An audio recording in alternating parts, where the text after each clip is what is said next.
I wanted to share a reflection with my Muslim friends regarding the divinity of Jesus, and I'll provide an example to invite you to ponder. If God gave us free will and chose to create us, why are we taught that He wants to judge us? Why would a God, perfect in knowledge, allow us to face danger only to punish us severely afterward? Clearly, this doesn't make sense. The freedom God gave us must be a reflection of His desire for His creation to enjoy life in all its aspects, just as He does. Understanding this, we can comprehend that God is love and perfection. Now, considering this, let's delve deeper. If God is love and loves His creation, would He remain distant from it or seek to interact with it to prevent it from succumbing to evil due to the freedom given to us? Naturally, He would seek to engage with it to prevent it from living in evil. This is where prophets come into play. However, prophets, despite speaking God's word, are not God. So what would someone who loves do to prevent their beloved from perishing? They would sacrifice themselves for their beloved.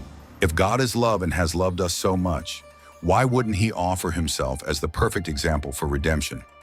If the things God created can exist in different forms but retain the same essence, like H2O, why can't He, the Almighty, do the same? Of course, being God, He can. However, I understand the difficulty in conceiving of God becoming man. We wouldn't believe a man who claims to be God, right? If someone proclaimed themselves as God, we would likely call them an atheist because God cannot be confined to a body. But knowing how much He loves us and how He has sent prophets throughout the ages to save us from our wrong choices, what could He do as a final effort to convince humanity it is heading toward ruin? One might think He could descend to earth and show Himself in His unmatched majesty, leaving no room for doubt. But in that case, our freedom would be nullified because we would have no choice but to obey, given His undeniable power. This option is therefore dismissed because it removes the freedom to know and choose. So what would be the best way for God to reveal Himself to humanity, allowing people to choose and recognize that He desires a relationship with His creation?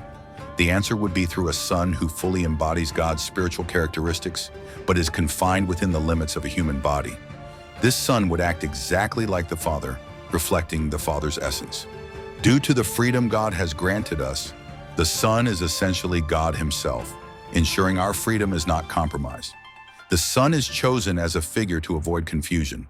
The Son would never openly proclaim to the crowd, "I am God," through miraculous deeds, as that would negate our freedom to choose, as discussed earlier.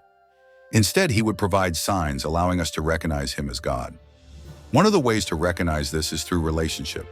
He would seek to build a relationship with humanity so that, through both heart and mind, we might recognize Him. Once in relationship with the Son, He would reveal that He is one with the Father, that He is indeed God, who chose to become man because He loved His creation so much that He gave His only and inseparable Son.